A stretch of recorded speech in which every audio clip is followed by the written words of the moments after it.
What we were really keen to do with City of Readers is make this something that was, you know, held on to by all communities, and they were given a say in how they could shape City of Readers for them. So we asked community and cultural organisations to bid into a very small pot of money, but with the whole aim being to help us advance City of Readers and promote reading for pleasure within the community. We worked with Tate Gallery. We supported them with a project where they were using art to get parents involved with their children's reading. We worked with Everton Football Club, who've been fantastic. They put on a scheme trying to engage young people, particularly boys, with reading through sport. We had Samuel Eto'o, who's a world-class footballer, launching our Christmas book donation drive with children from our primary schools, and that meant that we had thousands of books donated to us that we could then use in our cultural events. We could give out to people in public locations. The campaigns that they have as well, about encouraging reading right across the city, not just in schools but in workplaces and most recently on public transport. It's just fantastic. We've got really willing partners in Mersey Travel, so let's actually get books onto public transport. We've purchased, for the first phase, we've purchased 3,000 quick reads, so it's convenient for people just to, when they're on a rush in the way to work, they can get lost in a book. But also parents who are taking their children to school on public transport, using that time as quality time for reading. Liverpool International Music Festival we've done twice now.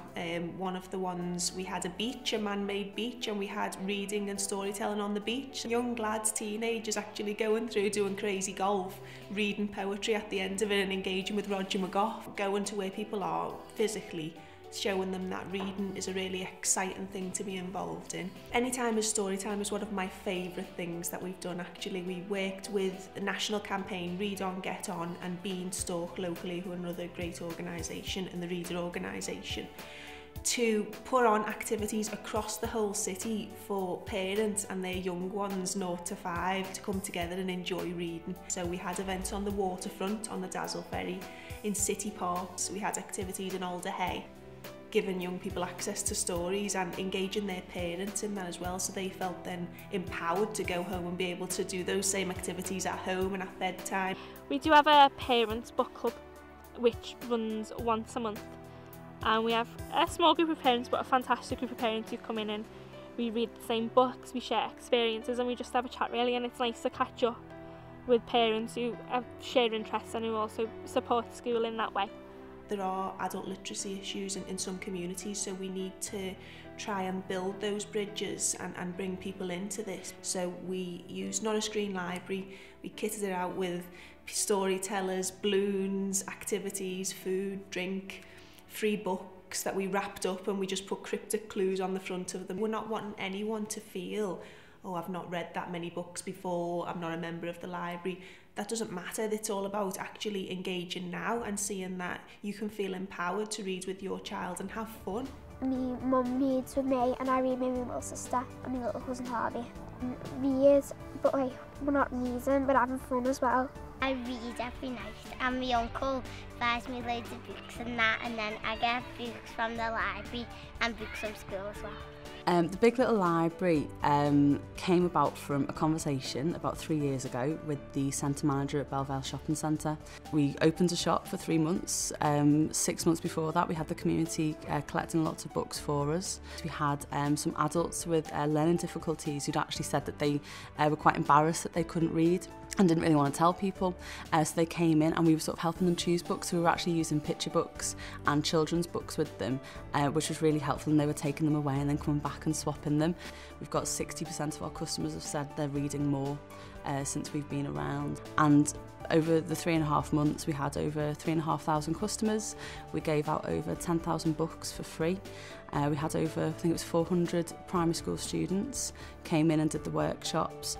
And the feedback from that is brilliant, because it takes them out of the school environment to see that reading isn't just something that is classroom based and something that is kind of forced upon you, but that reading can be the catalyst for something much more exciting that could lead to other projects, which isn't just about a book in front of you, but that is more creative. Along with that, we also created a little library network, which are at the moment 10 little book houses that we have built in school and we've given out to different parts of the community. So for example, the Lord Mayor of Liverpool's got one in the town hall. It's full of books and you can take a book, you can read a book and you can donate a book. And I like the thing about the library that it's nice and quiet so you can concentrate while you're reading the book. We do take trips into Central Library, especially now. It's so modern and the children's discovery area is fantastic. They're just so overwhelmed by it, you know, it's jaw-dropping for them to walk in and see so many books. With my family, we go to the Millennium Library and we, with our reading cards, and we take books home for like the weekend and we read them. Just go to libraries, read books I have never read.